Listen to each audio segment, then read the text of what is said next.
Bonjour à tous, c'est Emmanuel, j'espère que vous allez bien. Et nous allons voir dans cette vidéo deux choses. Donc la première, ça sera comment je ressens les énergies ces temps-ci. Et la deuxième, ça sera quelles sont les énergies, quels sont les anges qui peuvent nous aider. Donc comme d'habitude, je vais vous inviter à vous installer confortablement. Si vous voulez prendre de quoi noter, allez-y. Et pourquoi pas un petit verre d'eau et on est parti. Alors respirez profondément. Et regardez comment tout cela vient vous rejoindre. Alors, dans ce premier temps, moi, ce que je ressens, c'est le fait de mettre du sacré dans nos vies. Autant la dernière fois, j'avais parlé plutôt de reconnaître que nous sommes une personne sacrée et que par conséquent, forcément, nos actions sont sacrées puisque ça découle de nous et de notre identité de lumière.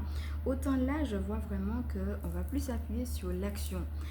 Quelles sont les petites actions que vous pouvez mettre, voire même les grandes ou moyennes actions que vous pouvez mettre, mais comment vous pouvez aussi donner un caractère sacré à ces actions-là.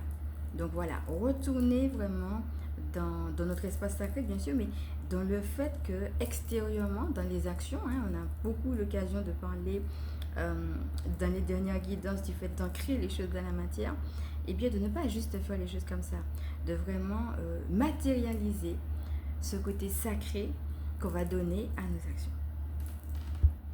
Alors pour nous aider dans tout ce qui sera commencement, que ce soit dans la sphère personnelle, professionnelle ou autre, dès qu'on va commencer quelque chose, l'ange qu'on pourrait appeler pour cela, l'ange des commencements, ce sera Veuya.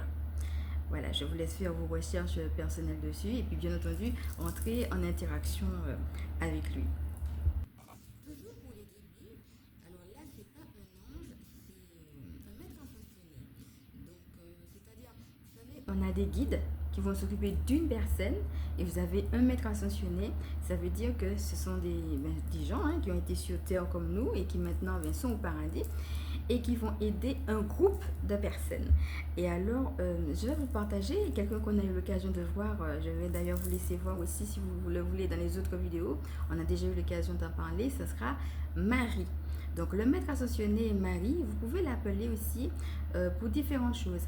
Elle va en effet vous aider dans tout ce qui est petit début, nouveau départ. Elle aussi peut avoir quelque chose de l'ordre de la douceur qui va vraiment venir vous aider à rester concentré, mais aussi à avoir beaucoup de douceur pour vous. Surtout si vous voyez que c'est un petit peu difficile. La deuxième chose que va faire Marie, ça sera de nous permettre justement quand on a des attaques, si vous avez des attaques démoniaques ou des attaques psychiques et que ces attaques-là vous empêchent de rester centré sur ce que vous avez à faire, ça sera de vous aider par rapport à ça aussi. Et justement, comment elle va le faire? Elle va le faire à deux niveaux. Donc là, c'est le premier que nous avons vu par rapport à vous-même. Et le deuxième niveau, ce sera justement de vous permettre de vous connecter aux anges. Parce que les différentes attaques que nous pouvons avoir, qu'elles soient psychiques ou carrément des attaques démoniaques, surtout les attaques démoniaques, nous affaissent, nous empêchent de prier, nous donnent un dégoût. Même si des fois vous savez ce que vous avez à faire, mais vous avez du mal à le faire à cause justement de ces attaques-là. Et donc, à ce niveau-là, Marie peut être une aide intéressante aussi parce qu'elle va justement déployer un petit peu comme un chef d'orchestre les différents anges qu'il vous faut adapter à votre situation. Donc si jamais vous êtes sujette à des attaques spirituelles, qu'elles soient psychiques ou qu'elles soient démoniaques, vous pouvez aussi demander à l'énergie de Marie de vous aider et aussi, bien entendu, de vous connecter aux bons anges. Parce que des fois aussi, on ne sait pas forcément quel ange appeler. Donc, comme j'aime à le dire ici, si vraiment vous ne savez pas quel ange appeler, vous pouvez tout simplement appeler votre ange gardien. Voilà, qui va vous donner de l'amour et puis qui va vous permettre, on l'appelle pour tout en fait, et qui va être en effet un relais. Mais des fois, on a besoin d'aide spécifique par rapport à ce qu'on traverse. Si par exemple vous êtes là et puis vous en avez marre, vous n'avez pas envie de prier, etc., et vous sentez que ça vient d'attaque, tout en vous purifiant, tout en brisant ces attaques, vous pouvez faire appel à Marie et puis la laisser aussi vous amener ce cortège d'anges autour de vous. Alors nous allons continuer sur la lancée avec tout ce qui est de l'ordre de la purification, puisque ça aussi c'est quelque chose qui est beaucoup revenu ces temps derniers avec les différentes guidances. Donc bien entendu il y en a un et qu'on a déjà vu ici, je vous laisse voir aussi puisqu'on en a déjà parlé, ça sera l'ange Michael. Qui est Sandalphon. Alors, autant Gabriel va nous aider pour tout ce qui est mission de vie, autant Sandalphon va nous aider à nous retrouver dans notre être, dans notre identité, mais aussi par rapport à ce tri dont on a eu l'occasion de parler. J'ai reçu des choses dans ma vie, que ce soit au niveau de ma famille, que ce soit au niveau de ma culture, que ce soit au niveau de ma religion et même de mes expériences de vie. Et maintenant, j'ai besoin de faire table rase de tout ça pour me retrouver, pour savoir qui moi je suis. Non pas par rapport aux expériences que j'ai pu avoir vécues, aux choses que j'ai pu avoir entendues. Parfois, certaines sont justes et d'autres non. Parfois, il y en a que j'ai cru qui étaient justes et finalement ça ne l'était pas. D'autres que j'ai cru qui n'étaient pas justes et finalement ça l'était. Tout cela demande en effet un travail de remise à plat. On avait déjà vu ici que pour tout ce qui est bilan, eh bien, ça serait Uriel. Tout ce qui est changement de plan, ça serait Jérémiel. Donc, on a déjà vu aussi prendre sa place de leader avec Michael. Et maintenant, Saint-Alphonse, ce sera plutôt ma place par rapport à tout ce que j'ai reçu autour et qui pourrait faire en sorte que j'arrive pas à trouver forcément mon identité. Alors, si vous êtes dans une culture où vous dites ah oui, mais moi je ne me retrouve pas dans ma culture, je ne suis pas d'accord avec mon pays, je ne suis pas d'accord avec la façon dont les gens vivent, je ne me retrouve pas dans leurs valeurs. Ça peut être dans votre pays, ça peut être dans un domaine spécifique, comme par exemple le domaine professionnel. Excusez-moi. Ça peut être aussi le domaine personnel, hein, la manière dont on vous voit, hein, la manière dont on veut que vous soyez, dont on attend de vous que vous soyez, peut-être même par rapport à votre famille. Vous vous sentez peut-être le vilain petit canard de la famille, la personne à part, la personne qui a des valeurs tellement bizarres, comme on dit, tellement pas comme les autres, que limite si elle sera rejetée. Vous avez du mal à vous trouver votre place dans votre famille, trouver votre identité. Eh bien, vous pouvez appeler Sandalphon. Nous avons eu l'occasion de voir ici l'importance de l'ancrage. Et si vous faites des techniques d'ancrage, vous pouvez faire appel à Sandalphon. Si vous faites par exemple un travail psychogénéalogique, voilà, qu'est-ce qui s'est passé dans ma famille, etc. Et comment justement cela peut avoir une influence sur moi. Vous pouvez, dans tout ce qui est travail transgénérationnel, psychogénéalogique, appeler également Sandalphon. Alors, bien entendu, vous pouvez appeler Sandalphon et Gabriel si vous avez du mal à vous trouver dans votre être et en même temps d'incarner votre mission de vie, ces deux-là. Et vous pouvez aussi appeler Sandalphon et Raphaël Archange. Ou bien Uriel, ça dépend. Donc si c'est pour faire un bilan, ça serait plutôt Sandalphon et Uriel. Et si c'est pour faire un recouvrement d'âme, parce que vous avez subi des traumatismes, des chocs, et que vous avez besoin que votre âme, qui a été disloquée, qui a été fragmentée, et vous vous sentez mal, se retrouve en elle, ça sera plutôt Sandalphon et Raphaël, puisque Raphaël, comme on l'a déjà vu, s'occupe également. Donc je vais vous laisser voir la vidéo qu'on avait faite justement sur les anges qui peuvent nous aider sur la santé. On avait vu qu'il s'occupait des recouvrements d'âme. Donc voilà, j'avais un petit peu détaillé sur ce qu'est les recouvrements d'âme, ce qu'étaient les recouvrements d'âme et comment ils pouvaient nous aider dessus. Je vais vous laisser voir cette vidéo-là. Alors nous allons finir sur une dernière aide et ce ne sera pas quelque chose de spirituel si vous voulez à proprement parler par rapport à une entité d'ailleurs, une entité lumineuse, une entité de lumière comme on a vu là. Ça sera alors je vous le montre parce que je suppose que beaucoup le connaissent déjà. La fleur de vie, c'est une géométrie sacrée. Alors pourquoi je vous montre la fleur de vie?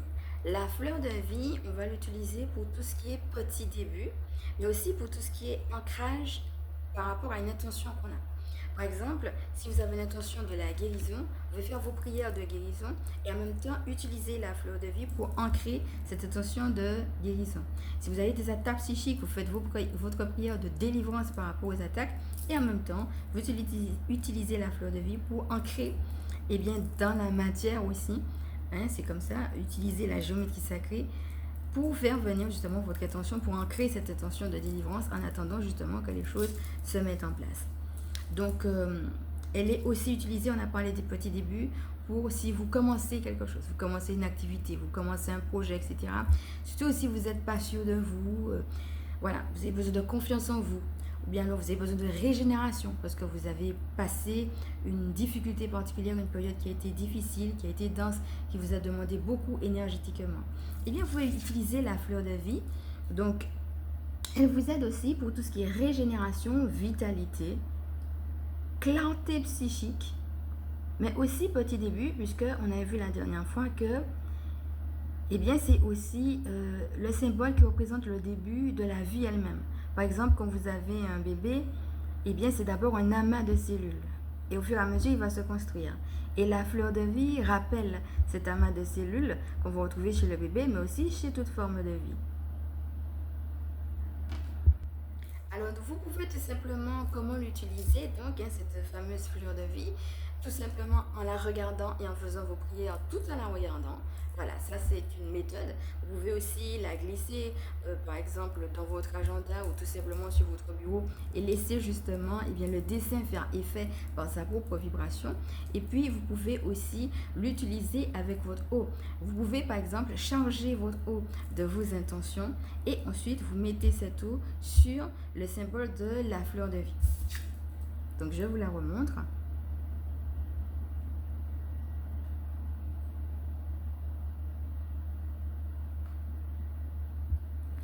Et dans une prochaine vidéo, nous aurons l'occasion justement de faire un soin avec Sandalphon autour justement de la fleur de vie. Donc je vais vous laisser déjà avec tout ça.